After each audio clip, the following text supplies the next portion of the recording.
But I think it's a buy low situation here for a guy like Trevor Lawrence of the Jacksonville Jaguars. And some people are probably already huffing and puffing here after I say the name Trevor Lawrence. So, look, number one, you kind of feel for the guy because he's had X amount of different head coaches already in his young career, right? And when you talk about these young quarterbacks, they need consistency. They need that stability, and he had that throughout his college career, obviously with Clemson. But he's been through Doug Peterson. Now Liam Cohen comes in, and I think that's where he may have the advantage here, because we saw what Baker Mayfield was able to do last season with Liam Cohen as the offensive coordinator of the Tampa Bay Buccaneers. Right, last year 4,500 passing yards, 41 passing touchdowns for Baker Mayfield. He also had 3 rushing touchdowns in there as well. So the question then becomes, at least for me, and I think why Trevor Lawrence is down number one, coming off of the injury, of course, and it's the Jacksonville Jaguars, and a lot of the attention is going to be on Travis Hunter and how many snaps he's going to play on both sides of the football. It's just an incredible talent.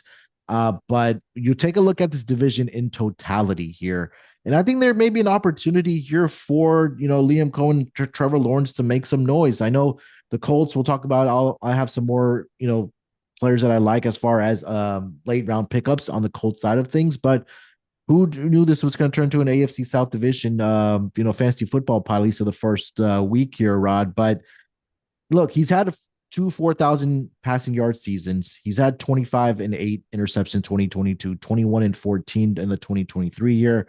Again, last season was a down year for him. He only played in 10 games. He had 2,045 passing yards, but I think the opportunity is going to be there for Trevor Lawrence, especially with Liam Cohen coming in as the head coach here and instilling his offense here. So again, if you're looking for that backup quarterback or maybe a guy that you may have to pick up off the waiver wire, and I would stash him down on my bench there, knowing that, hey, if he gets off to a great start and this new offensive system that comes in for a guy like Trevor Lawrence works out, I think that he could be a big year, at least statistically, in for your fantasy football team here, Rod. So I'll throw that one first out there. Average ADP right now sitting around 124 for Trevor Lawrence there, Rod. But I think it's a very good buy low situation for him. It's funny. I don't know that it's so much that we're turning into an AFC South podcast, or that's just where these guys are going. Like that's really because we're looking on the board, and that's a lot of these teams. That's where their players are going. And for Trevor Lawrence, I mean, it's a good super flex situation too going on if you're a 2 QB league to at least kind of speculate on him, right? Because that Trevor Lawrence can be good.